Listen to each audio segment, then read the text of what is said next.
가운데 몇 차례 왔던가요? 3번 왔는가? 그런데 벌써 봄부터 기분 나쁘게 그걸 왜 또 사세요? 하여튼 계절이 바뀌고 그래서 봄부터 시작해서 이제 가을이 됐네. 한 번 더 하면은 겨울이 될 것 같아요. 어쨌든 이런저런 그 사연들이 많이 계시겠지만은,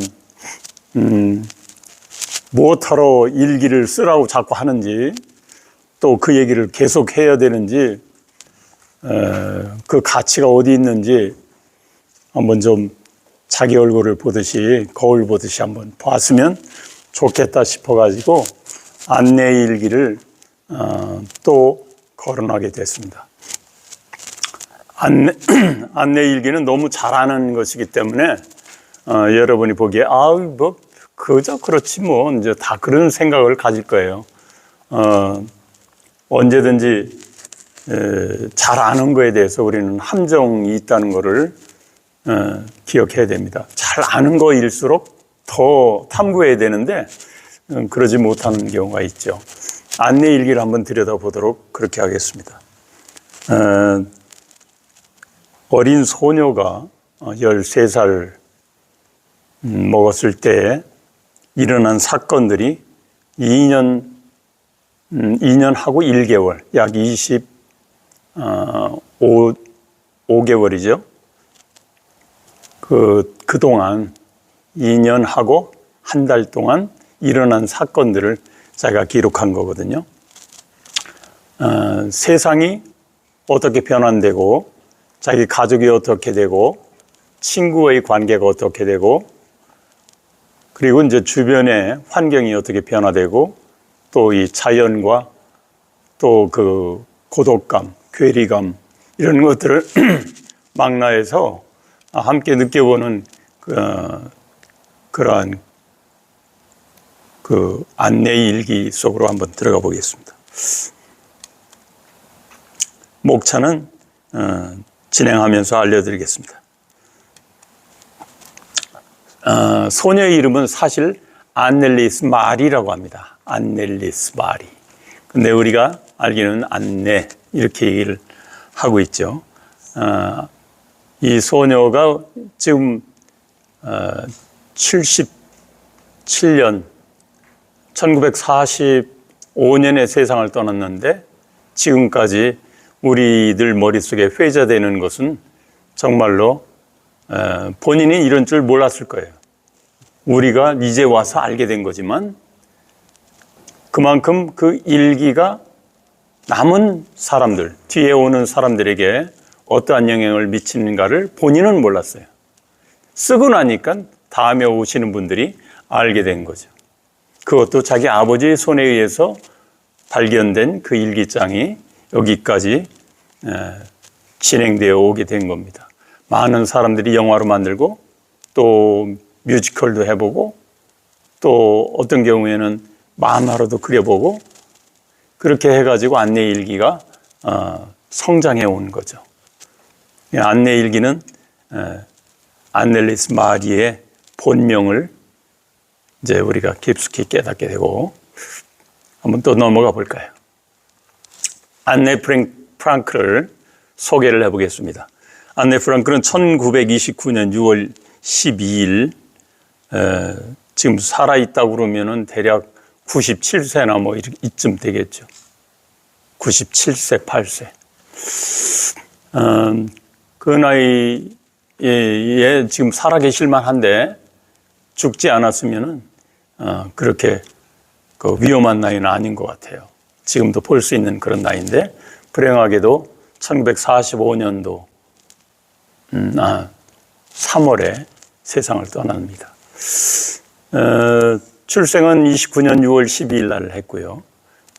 그 다음에 13살 될 때 일기장을 처음 쓰기 시작한 그런 기록이 나옵니다.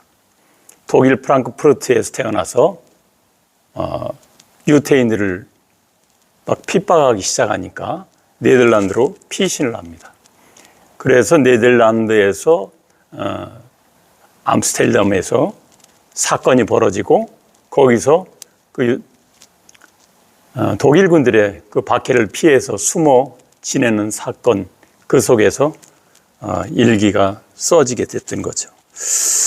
기록 기간은 2차 세계대전 중인 1942년부터 44년까지 대략 2년하고 한 달 동안. 원래 안네 프랑크는 유대인의 그 부유한 가정에서 태어났어요. 그래서 위에 언니가 있었는데 언니와 함께 아주 좋은 유복한 가정에서 그 생활을 했고 학교도 잘 다니고 그랬습니다. 갑자기 2차 대전이 발발할 줄은 꿈에도 몰랐던 나이죠. 1942년에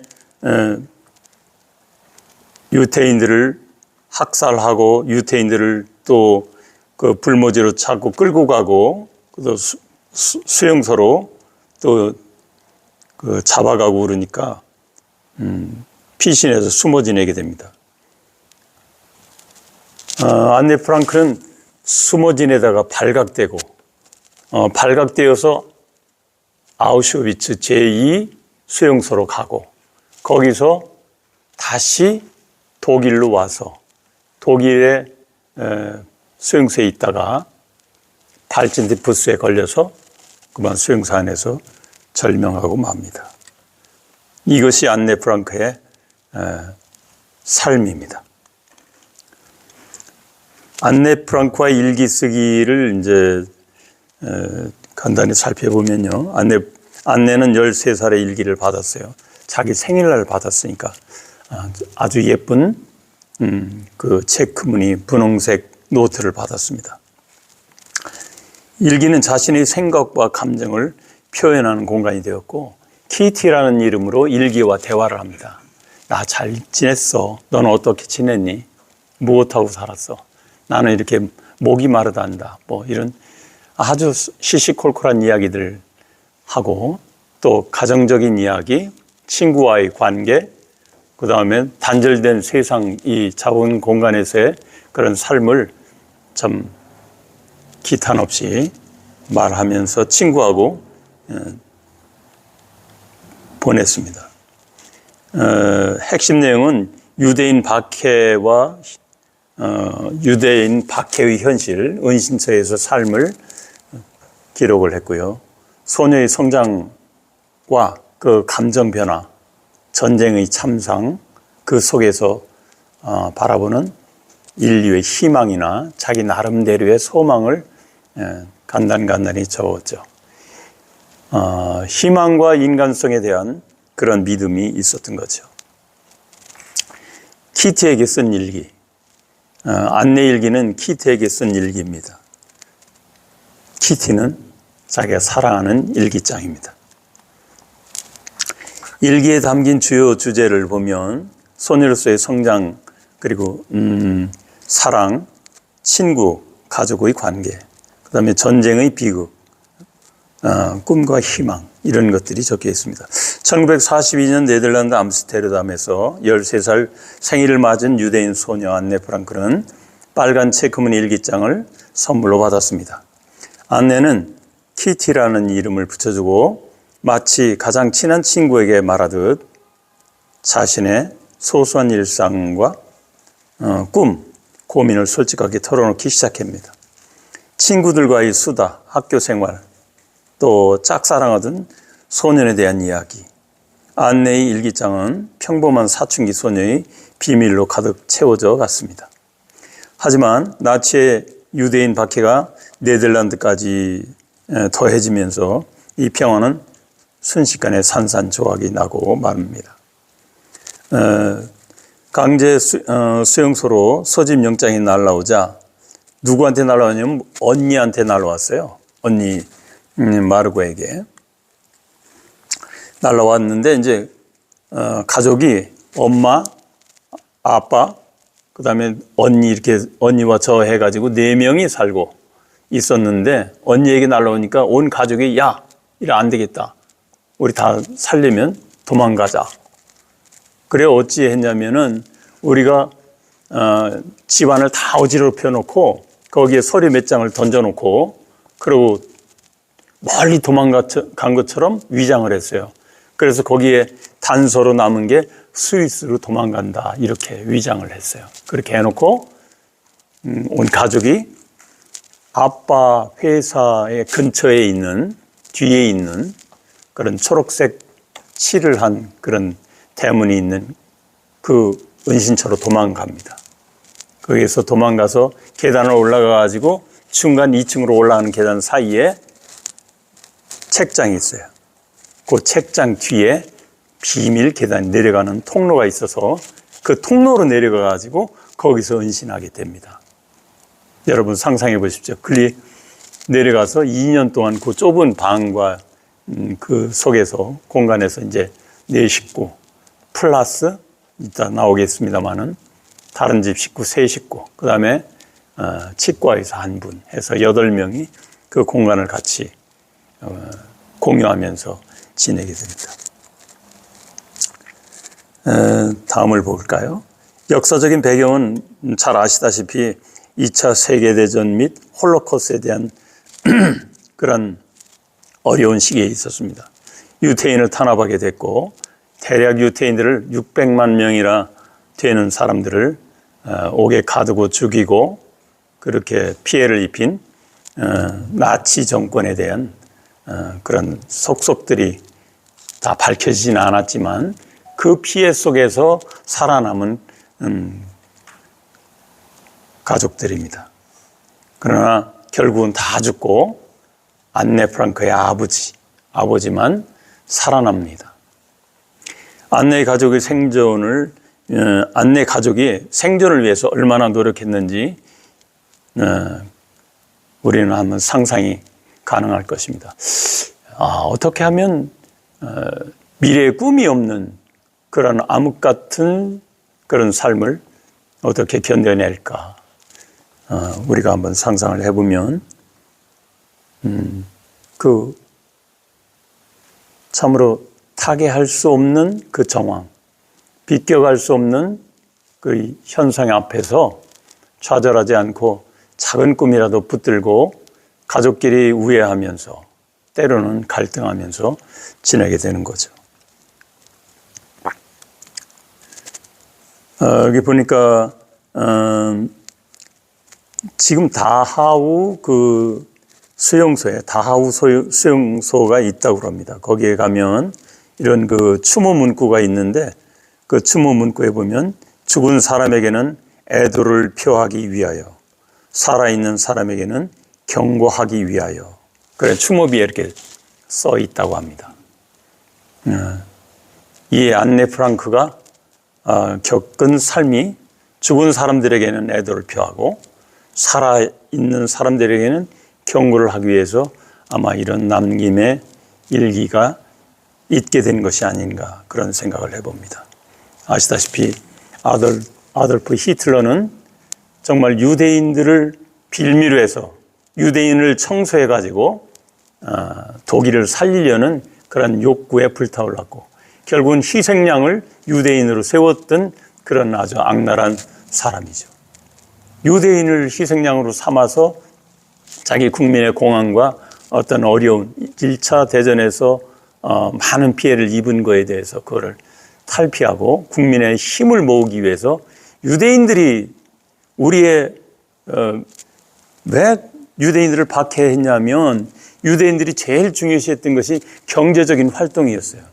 그 사람들이 경제권을 다 쥐고 있어요. 그래서 독일 국민들이 돈을 빌리려면 유대인들한테 가서 빌렸어요. 유대인들이 경제권을 꼭 쥐고 있으니까. 그래서 우리가 못 살게 된 것은 이자 내는 거 말이야. 지금까지 우리가 빌린 돈 이자 내야 되지 않냐. 너희들이 이자를 내면 누구한테 내냐? 유대인들한테 낸다. 그럼 그놈들 잡으면 안 내도 되지 않냐? 이렇게 해서 유대인들을 타겟으로 세워서 박해하기 시작했고 결국은 말살 정책에 들어간 거죠. 그렇게 해가지고 독일이 잘 됐습니까? 그렇지 않다고 봅니다. 얼마나 유대인들을 어린아이부터 노년에 이르기까지 많은 사람들을 못 살게 굴었는지 또 죽음에 이르게 했는지 우리는 상상이 안 가고 상상을 못할 정도입니다. 감히 어떻게 했을까? 그 가스실에서 그 많은 사람들을 죽일 때 어떻게 했을까? 나중에는 말이죠, 뼈를 처리할 수가 없어가지고 불도저로 밀어다가 그냥 그 구덩이 파고 밀어 넣어버릴 겁니다. 말이 그렇지 600만 명이라는 사람이 태워져서 죽어갔다면 상상합니까? 6명도 아니고 60명도 아니고 참으로 엄청난 일이죠. 그러나 우리가 안내가 살았던 그 바로 요 그림을 보면 이 책장 뒤로 요 통로로 들어가는 요 통로로 내려가 가지고 거기에서 살았던 겁니다. 이 책장으로 덮으면 잘 몰랐죠. 그 다음에 내려가 보면 안나와 나를 위한 공급반경 침실이야 하면서 이게 키티한테 소개한 내용이에요. 여기 둘이 언니하고 거기서 살면서 밖을 나갈 수가 없으니까 오로지 키티하고 이야기를 하면서 세월을 지냈던 것이고, 밑에 보면은 하나 둘 셋 넷 저쪽에 안네 프랑크의 가족이고 보면 이렇습니다. 안네의 엄마 에디슨 프랑크, 남자 이름 따라가니까 에디스 프랑크, 안네 아빠 오토 프랑크. 결국은 이분 혼자 삽니다. 그 다음에 언니 마고트 프랑크, 본인 안네. 그 다음에 이제 한 가족이 더 왔는데 오키스트 반 펠스, 해리스 반 펠스, 그의 아들 피터 반 펠스, 이렇게 해서 한 가족 7명과 프리츠 페퍼라고 하는 의사, 치과 의사가 함께 합류해서 살게 되었던 거죠. 은신처에서의 생활을 한번 살펴볼까요? 25개월입니다. 25개월 동안 안네와 가족의 은신처에 생활 속에서 참혹한 그 삶, 그리고 그 절망감, 그 속에 있었던 거죠. 환경의 제약, 그 속에서의 인간관계 등 갈등이 아주 심했을 것입니다. 여러분, 어떤 우리가 갇혀서 하루나 이틀을 지나간다 그러면 그것도 못 견딜 겁니다. 엄청난 스트레스를 받을 거예요. 요즘 같으면 아마 못 산다고 고래고래 소리 지르고 벽을 두들기 패고 머리를 부딪히고 그렇게 그런 사태가 일어날 정도겠습니다. 그 스트레스 속에서 어떻게 견뎌내는지 모릅니다. 심한 갈등이 있었을 거예요. 언니하고도의 갈등, 또 옆 다른 식구들, 그러니까 3명의 다른 가족들, 그들과의 갈등.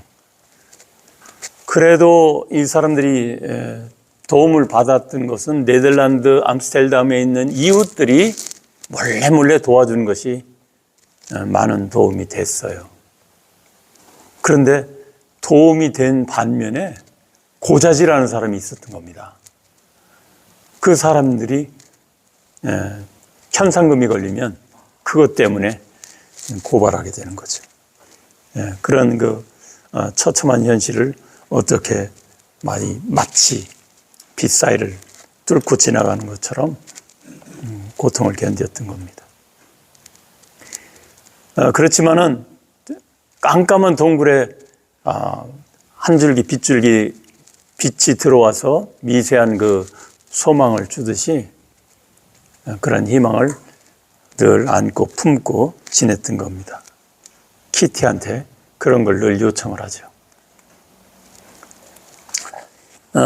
이렇게 처음에 첫 줄에 이렇게 쓴 거예요. 1942년 6월 20일 그 일기장에 보니까 키티, 내 소개를 잊을 뻔했지 뭐야. 난 1929년 6월 12일에 태어났어. 이게 일기를 시작하는 겁니다. 그러면서 자기가 어떻게 여기까지 왔나를 얘기를 하죠. 이 안내가 그 내용 스토리를 간단히 한번 제가 읽어보겠습니다. 1942년 6월 13번째 생일날 일기장을 선물로 받은 안내는 상상의 친구인 키티에게 편지하듯 하루하루의 생각을 써내려가기 시작합니다. 같은 해 7월 유대인 징집령을 피하기 위해 스위스로 도망친 것처럼 단서를 남기고 아버지 오토 프랑크의 회사 뒤편에 있는 초록색 문의 비밀 별관으로 숨어 들어가게 됩니다. 은신처에는 프랑크 가족 외에 판펠스 가족, 그리고 치과의사 페이퍼 선생까지 모두 8명이 함께 지내게 됩니다. 외부와 단절된 비좁은 공간에서 매일 긴장된 나날을 살면서 인간적인 갈등, 고독감을 피할 수 없었으며 사춘기 소녀가 겪는 고민과 성숙을 마주하며 일기를 써내랍니다. 1944년 8월 은신처는 끝내 독일 비밀 경찰에게 발각되고 안네의 가족은 모두가 폴란드 아우슈비츠 강제 수용소로 끌려갑니다. 네, 가족이 4명이 끌려가게 된 거죠. 2번의 강제 수용소에서 1번, 2번 가는 사이에 결국 2번째 갈 때에 엄마와 아빠하고 그 2 자매가 갈라지게 됩니다. 2 자매는 따로 가게 되고 젊어서 그런가 보죠. 나이 든 분들은 따로 가고. 그런데 아버지는 어떻게 해가지고 살아 돌아오고 그 2 자매는 곧 언니 죽고 본인도 거기서 병사하고 마는 거죠. 언니와 안네는 독일로 이송되었고 베르겐 벨젠에 수감하게 됩니다. 1945년 3월 러시아가 독일하고 붙었어요. 그래서 러시아가 힘이 셌어요, 그때는. 그래서 독일은 많은 그 전투력을 잃어버렸어요. 여러 나라하고 싸우다 보니까 전투력을, 전선이 너무 넓어서 많은 걸 손실당하고, 그래서 러시아하고 붙었을 때 그만 이제는 손 들어야 되겠다, 이런 때가 3월쯤 그게 이제 신호가 오게 했는데, 그때 안내는 그만 병이 든 거죠. 그래서 곧 해방될 텐데 그것을 보지 못하고 봄에 절명하고 맙니다.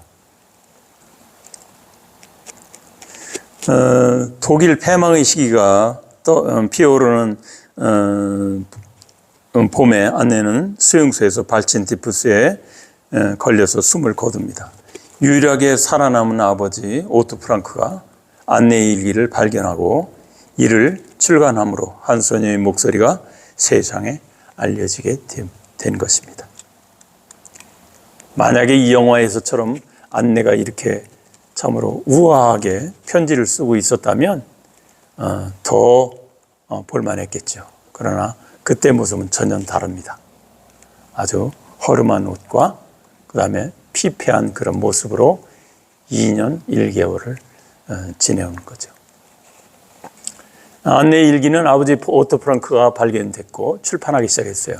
전쟁의 공포를 고발하고, 또 전쟁에서 오는 유태인 학살을 고발하고, 인간의 무자비성을 고발하고, 희망을 잃지 말자는 그러한 다짐도 우리에게 주는 거죠. 다양한 언어로 번역 출판되었고 영화와 애니메이션 매체로도 확장되어서 안내 일기는 아직까지 살아 숨쉬는 우리의 정말로 명작 일기입니다. 일기. 교육적 가치가 부여되어 있고 일기로서의 가치가 또한 전 세계에 알려져 있고, 독일에서는 청소년에게 필독서라 합니다. 안내 일기가. 우리나라에서도 소년들이 읽어야 하는 책 중에 하나가 안내 일기입니다. 엄청난 노동에 시달렸던 유대인들은 그렇게 참으로 가을잎 떨어지듯이 많은 사람들이 포로 수용소에서, 아우슈비츠에서 이렇게 죽어갔습니다. 살아남은 아버지가 자기 딸을 회고하면서 딸의 일기장을 가지고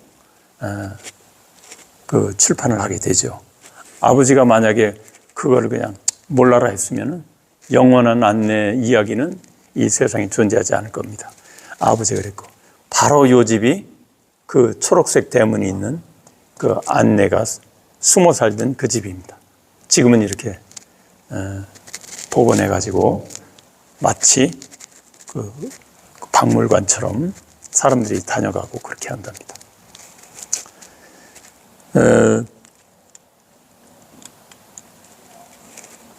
안내의 유산을 우리가 살펴보면 인간성과 인권의 상징으로서의 안내일기, 이게 유산이 된 겁니다. 그 다음에 젊은 세대에 미치는 교육적 가치로서의 일기, 이것이 우리에게 위대한 유산으로 남은 겁니다. 또 인류 문화에 미치는 영향도 아주 지대합니다. 젊은이들에게는 그 교훈적 가치가 매우 높은 겁니다. 참혹한 전쟁, 그 다음에 생존 본능의 고발, 이런 것들이 우리가 이 안내 일기를 통해서 받을 수 있는 그런 감동적인 내용들입니다. 여기에 마고트 프랑크라는 언니하고 안네 프랑크라는 본인 작가하고 이렇게 둘이 함께 묘비를 세워줬습니다. 사실은 시신을 찾을 수 없지만 그냥 이렇게 추모비를 세워준 상태입니다.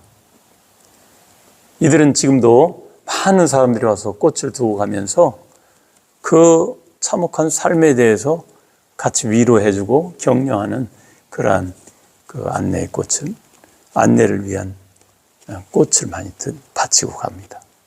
자, 우리는 지금까지 살펴본 것들이 안내가 어떻게 살았고 그가 어떤 점으로 일기를 썼는지, 그 일기가 우리에게 어떤 영향을 미쳤는지 이런 것들에 대해서 살펴봤습니다.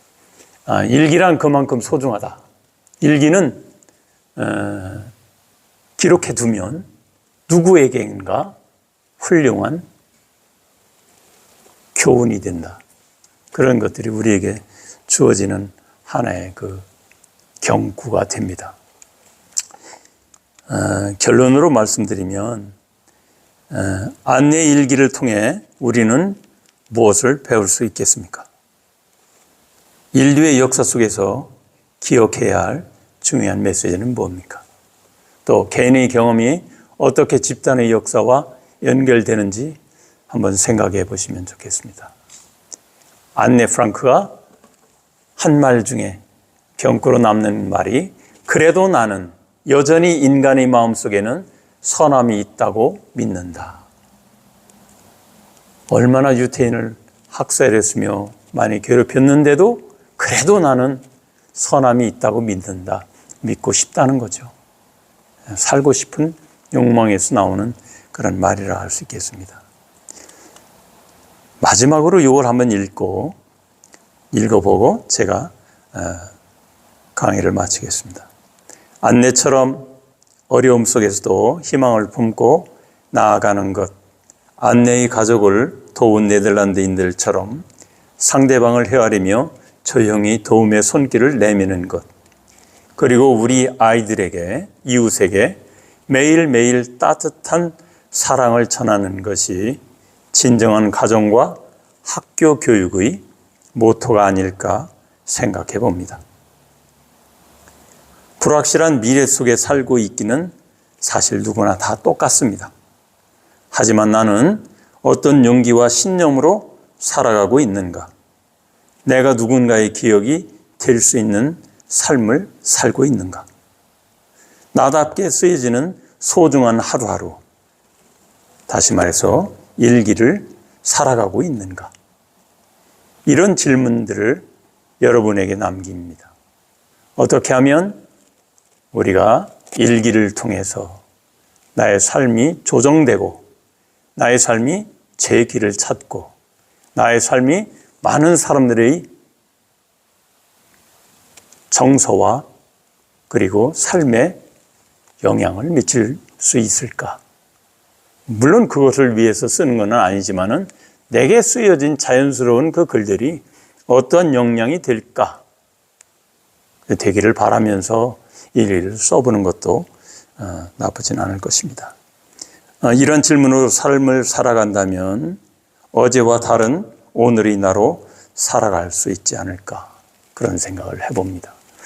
여기까지 제가 드린 말씀 빠르게 진행을 했습니다. 40분에 마치려고 노력을 했는데 이 시간이 어떻게 되는지 몰라요. 저 시간이 죽은 것 같아요. 몇 분입니까 지금? 31분. 저 시간 딱 맞네요. 31분 만에 마치겠습니다. 여러분에게 도움이 되셨으면 박수해 주십시오. 감사합니다.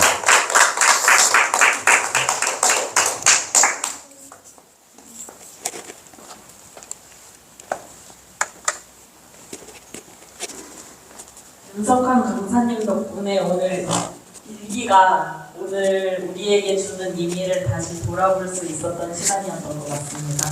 다시 한번 감사의 박수 부탁드립니다. 고맙습니다. 다음 강의 시작하기 전에 쉬는 시간을 혹시 가지고 할까요? 네. 네, 그러면 10분여 정도 쉬는 시간 가지고 다시 시작하기로 하겠습니다.